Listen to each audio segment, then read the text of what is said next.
Something which is very topical, very right now, isn't going anywhere. The Tories' bid to overturn the controversial farmers' inheritance tax rate has failed after being thrown out of the Commons yesterday. Yes, the Conservatives had tabled a motion to condemn the tax, but after a vote in Parliament, it failed by 339 votes to 181. Let's talk to farmer James McGregor, who's in Cheshire for us this morning. James, good morning to you. I mean, look, very difficult to get this through, but how does it feel that it's been thrown out in such a strong way? I mean, absolutely beaten out the Commons, to be honest.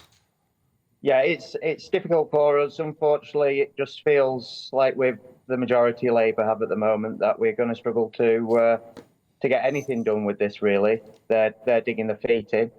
I think the only way we can get anything changed now is making sure we have a strong opposition. I know that Kemi's done what she's done, and that's we're thankful for that. But I feel that she's got to get things in order with the Conservative Party, really. That's the only way we're going to push for change. I mean, I was lucky enough this year to go to the Farm to Fork conference with Rishi at Downing Street this year, and I came away very hopeful that, the Conservative Party really seemed to have a back. Unfortunately, obviously, things have changed since then. But I think it's very important that we need that strong opposition to push for change, because otherwise, with the majority Labour have, it's just going to be impossible. I mean, farmers have been very unhappy in this country for years, haven't they, James? And many describe as what's happening now with the tax rate on farmers with inheritance tax as the straw that broke the camel's back. Do you think that politicians have an understanding of what farmers in this country are going through and what their everyday lives are like? No, not at all. Not at all. I've been to both conferences this year, the Labour and the Conservative one, and I sat in many a meeting with people talking about the future of farming, everything like that. And I came out and I just thought to myself, never have I been in a room with people more out of touch with the actual people in the industry. I mean, I'm a farmer, but I'm a contractor as well. And I go out speaking to farmers across Cheshire, Shropshire, everywhere. And there's just such a disconnect between the government and the industry. And especially with the Labour government, I can't see that changing. Even the amount of rural politicians for the Labour Party have voted against us, they just don't seem to want to listen.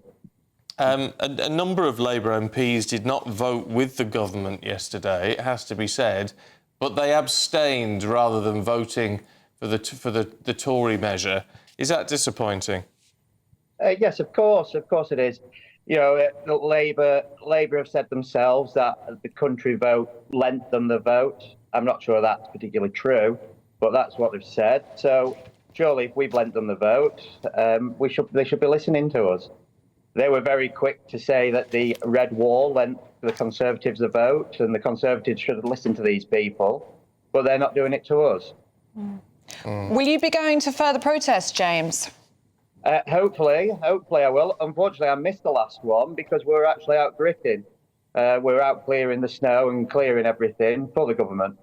The government that's trying to screw us over. Yeah. OK. Look, James, really good to talk to you this morning. Thanks very much indeed. I mean, what is very clear is that farmers are not going anywhere. They're going to keep their voices being heard on all of this, despite the fact the government just doesn't seem to want to listen. No. And I do find it frustrating if 70 Labour MPs felt that they couldn't vote to defeat this measure by the Tories. Why did they just abstain when they could have actually... Didn't want to rock the boat, clearly. No, which I think is you've got to put your money where your mouth is. But many of them are MPs, aren't they, in rural communities? They're representing people like James that we've just spoken to. And people like James will feel betrayed by that. Yeah, they will. I'll tell you what else was worrying. I was in a small high street shop yesterday. Oh, yeah. The sort of places that sells bits and bobs and hats and gloves and all that sort of thing. It's a lovely little place, and they said, we're shutting at Christmas because the budget has forced us out of business. Oh, no. Now, that's one shop I've come across where they just happened to say they were shutting down and that's why. But how many others are doing that and this is meant to be laying the foundations for growth. This is what I can't get my head round. Oh, and it's the small high street shops that are going to be affected, isn't it? It's those that can't pass on the national insurance contributions. They won't be able to survive. So if there's a plan for growth through all of this, I can't see what it is yet. I wouldn't mind some clarification on that. Maybe we'll get some. Yeah, well, it's interesting. There was a supermarket speaking, or a boss of a supermarket speaking the other day, I can't remember which one now, saying that actually they think the national insurance contributions for employers will mean that people have more pound in their pockets and there'll be more money spent in the supermarket. Oh, do they? So that's another side of So they think things. it's all But gonna work. they're an outlier, to be fair. That's one of the first that have come out and said something along those lines. Charlie, let's have a look at the Daily Express, shall we?